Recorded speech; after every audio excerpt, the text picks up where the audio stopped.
அப்பவே என் பதவி பறி போயிடுச்சு. உன்னுடைய அப்பா மிஸ்டர் அம்மையப்ப முதலியார் தான். அவர்கிட்ட போய் சொல்லு.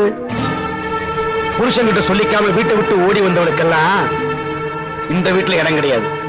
போடி பைத்தியக்காரி. ஒரு பொண்ணுக்கு கழுத்துல தாலி ஏறிட்டாலே கட்டையில போற வரைக்கும் கட்டவும் வீடு தாண்டி நிரந்தரம்.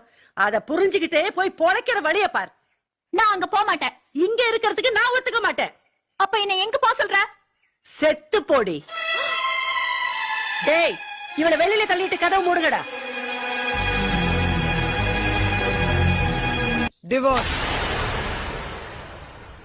கொஞ்சம் சும்மா இருக்கீங்களா? பிரியா. என்ன பிரியா? கழுத்துல ஒரு தாலியை கட்டிட்டு உன் இஷ்டப்படி அவளுக்கு பிடிக்குதோ பிடிக்கலையோ பல்ல இழிச்சிட்டு உன் பின்னாடி அலையறதா அவளுடைய வாழ்க்கைனா அப்படிப்பட்ட ஒரு வாழ்க்கை என் பொண்ணுக்கு தேவையில்லையா? Will you shut up? Priya நீ சொல்லு.